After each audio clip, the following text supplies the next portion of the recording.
And I asked him the same question. So here's my last conversation. How long you had this job? 5 years, on and off. When's on? She smiles. No, I said, when's off? She smiles. When I'm going to school. When's on? When I'm trying to pay for it. You living at home? Yeah, I couldn't possibly make the debt payment, pay rent. 5 years and she still doesn't have her undergraduate degree. This is nuts. So what else would happen?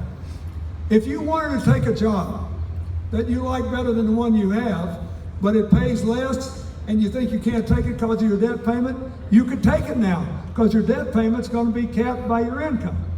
If you wanted to go borrow $50,000 and open an organic bakery, you could do that, or any other small business. Why? You can't do it now because your college debt would make you ineligible for credit.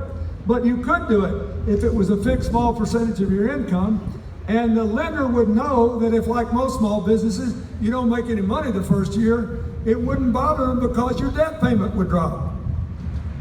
You wouldn't be compromised. Think of what we could do. We could unleash the energies of millions of young Americans to make a better contribution, and we could have upward mobility again, and we could all grow together again. This is a big deal, and the country has a big stake in it.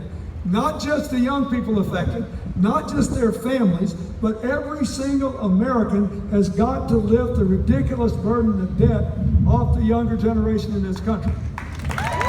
Now, a couple of other things. We can create a lot of jobs also if we invest in modernizing our infrastructure and making America the clean energy superpower of the world. Hillary's always saying what happened in Flint, Michigan was terrible, but it's nowhere near the only place in America where kids have elevated lead levels in their blood. If you tore up all those pipes and put down new ones, you would create zillions of jobs. They could not be exported, and you could give every child in America a healthy future, and we ought to do it. We can put up 500 million solar panels in the next 4 years. Whenever I say that, east of the Mississippi, people roll their eyes and say, you know, Bill Clinton's a nice man, but he's losing. He thinks he's in California, and it's a cloudy day. California does have the largest number of solar panels, but guess what? The number 2 state is New Jersey. And the wind's blowing. Minnesota, Iowa, and Texas all get a third or more of their electricity every day from the wind. And Iowa has the lowest electric rates in America. You'd have more manufacturing jobs in Kentucky if you lowered the power rates. This is a big deal. We can create an environment where we can all grow together. So that's my pitch. If you believe the most important and urgent job is to save the middle class with rising incomes and to have upward mobility so people can work their way into it, and if they're good enough, work their way out of it so we can reduce inequality, I urge you to vote for it. Now, the second reason I urge you to vote for it is that there are 2 things that could keep us from doing this beyond just not having the right ideas. One is all this trouble around the world. And it's not just ISIS.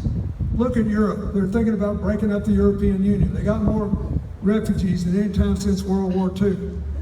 Goats in the tank. And all these European countries are electing people running on a more civilized version of Mr. Trump's platform. Keep the immigrants out. Close the borders. Who cares about freedom or diversity or any of that? They're scared, and they're going to drive down growth. We have the best trade balances with our friends in Central and South America. Biggest country, Brazil, is in trouble.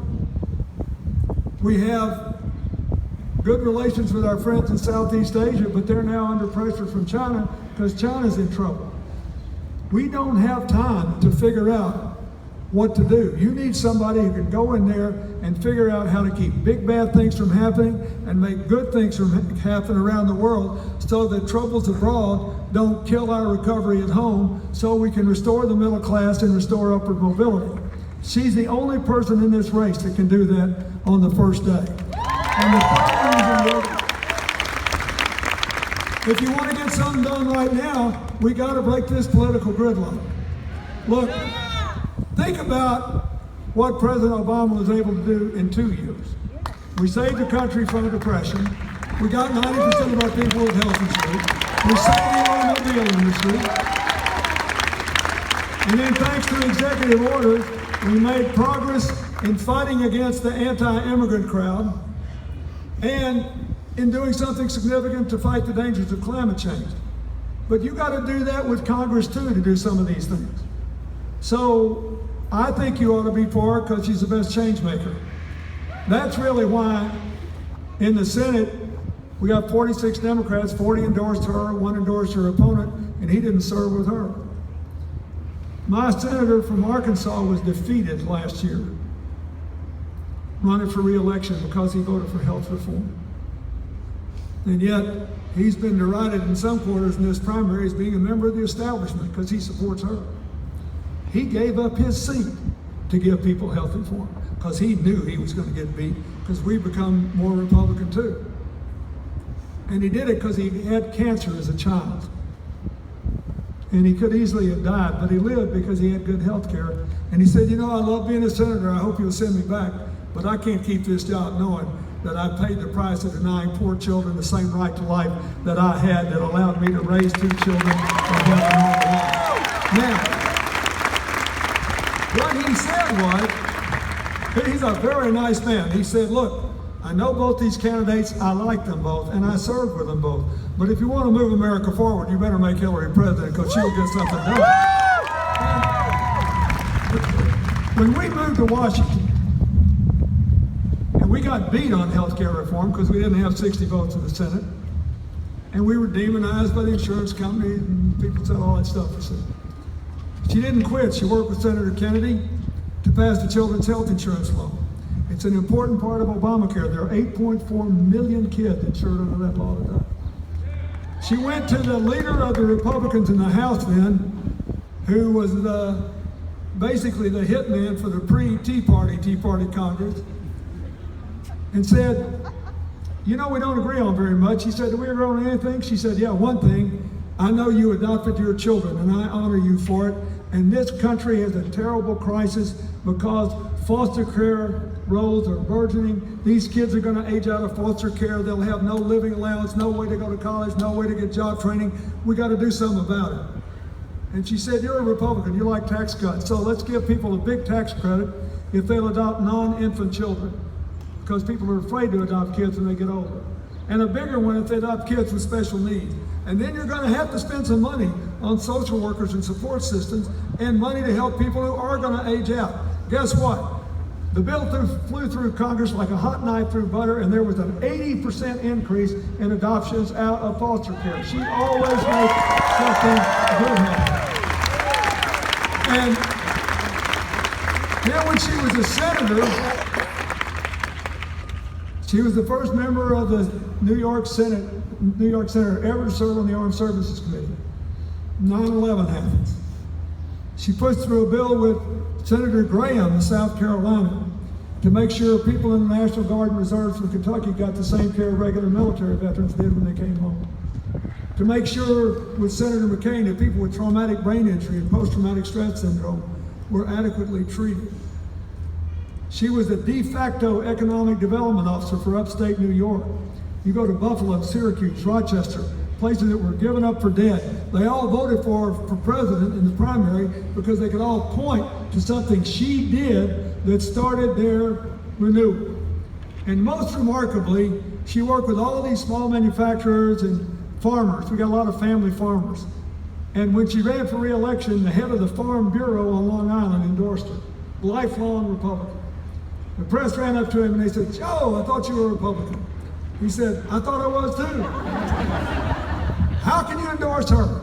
He said, look, I spent years and years and years trying to keep these family farmers on their farms. All politicians sound great at election time. All I know is in all those years, she's the only one we ever sent to Washington who actually did something to help my farmers, and I am going to support her. And he did with election. So,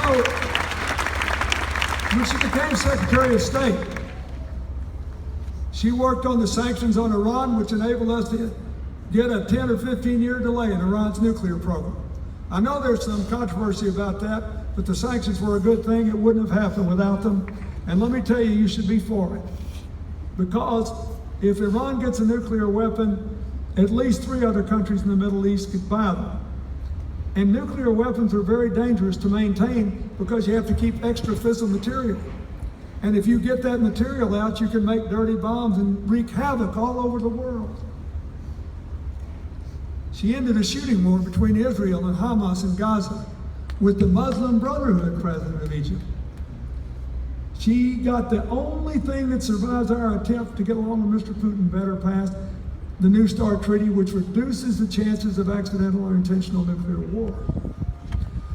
And you sure ought to be for that. And that required 67 votes in the Senate. That's a lot of Republicans you got. And maybe most important to me, when President Obama asked her to be Secretary of State, she said, okay, but I want you to do something for me. He said, what? He said, I want you to give me some of those young tech geniuses you used to beat me in the primary so I can put them to work for America. We got to win this battle on the social media. San Bernardino, you remember that? Those people were converted over to social media. You can put Mr. Trump's wall up across the Rio Grande. You can put a wall up across the Canadian border. You can put seawalls up on the Atlantic and Pacific. You can send the Navy to the Gulf of Mexico, and you can put the Air Force up and ground every last plane coming here from anywhere else, and you cannot shut out the social media. I saw a retired general on television the other night saying, you know, the military always wants more money, but we cannot kill our way to victory in the contest of ideas going on in the world today. We have to win minds and hearts. And I was so proud that she was the first person who spoke out and said, you know, I was a senator from New York on 9/11. More than 200 of our fellow citizens who were Muslims were murdered that day. And we cannot win this battle without the support of freedom-loving, terror-hating, moderate Muslims, and it's wrong to demonize them and wrong to put them off in a corner and wrong to say they don't have this in the country. It is wrong. Now, I'll just say one other thing. When she was your age, when she was young, while we were still in law school, she joined legal aid, and she went to Texas to register Mexican-American voters whose families had been citizens for a century, but they'd always been shut out of politics. When she got out, she turned down all the big law firm jobs, went to work for the Children's Defense Fund, and went to South Carolina to find out why African-American teenagers, 13 and 14 years old, were being kept in prison for years with adults, and they changed, the Children's Defense Fund did, they changed the juvenile justice system. She went to Alabama to find out why segregated schools were still getting tax subsidies.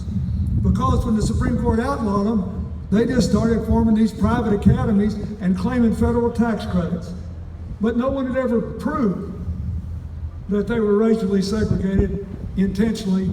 So Hillary went to this town in northern Alabama and pretended to be a White House wife who moved to town with her husband because he got a job there. She strolls in and says, you know, I'm interested in this school. They make small talk. Finally, she said, look, let's just get down to the bottom line. If my kid goes here, will he be in an all-white school, yes or no? And the guy said, absolutely. She had him. They lost their tax exemption. Schools all over Alabama lost their tax exemption. And you can go on and back.